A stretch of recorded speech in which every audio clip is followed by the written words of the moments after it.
Meet Uncle Sam. He has a lot of bills to pay. Almost $4 trillion worth every year. Uncle Sam's income is a little over $2 trillion per year. To make up the difference, the deficit, he does what most Americans do. He borrows money. When Uncle Sam takes out a loan, he calls it a bond. Bonds can be held by banks, investors, or even foreign governments. Uncle Sam has to promise to pay interest on these bonds, just as you do on any loan you take out. Ever think about paying your mortgage with your credit card? That's exactly what Uncle Sam does. He takes out new loans, new bonds, so that he can make payments on the old ones. All those loans, and especially all that interest, adds up. Right now, Uncle Sam owes about $14 trillion. To put that in perspective, 14 trillion is about the same as the national GDP, the total value of all the goods and services produced by the American economy in an entire year. It's such a huge amount of money that Uncle Sam is starting to run out of people to borrow from, and he's having trouble just paying the interest on his loans.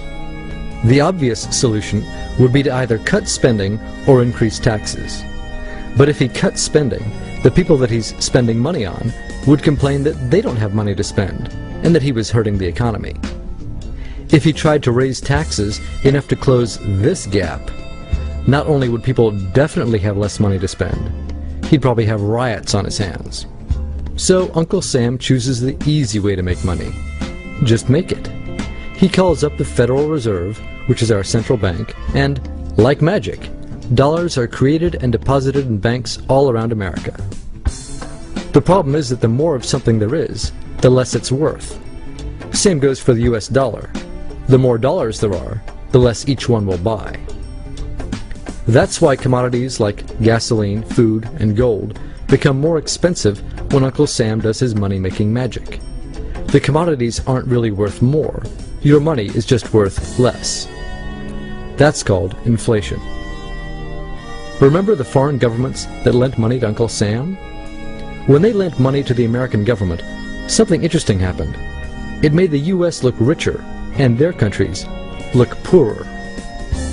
When a country looks poor compared to America, $1 of our money buys a lot of their money. So they can pay their workers only a few pennies a day. With such low labor costs, they can sell their products in America for lower prices than any American manufacturer can.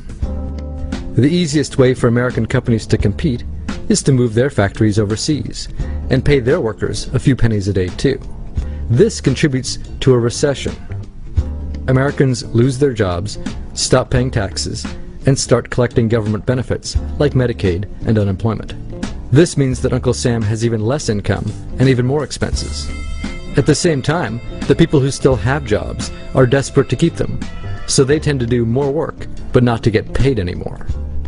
When your dollars are worth less, and you're not earning more of them, that's called stagflation.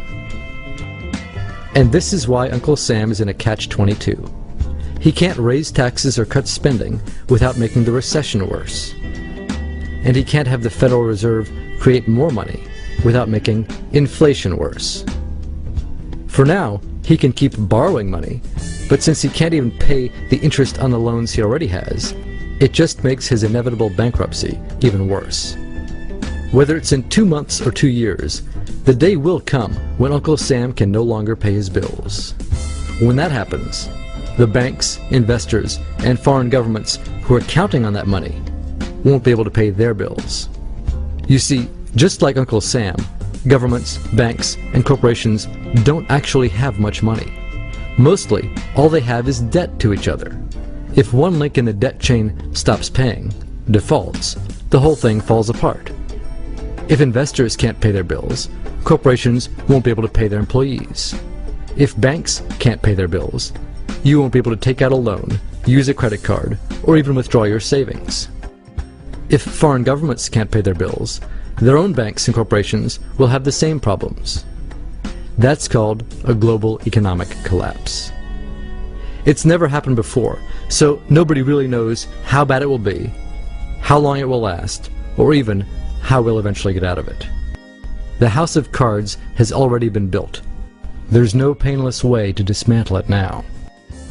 All we can do is to educate each other about what's actually going on, and to prepare for what may be very extraordinary circumstances.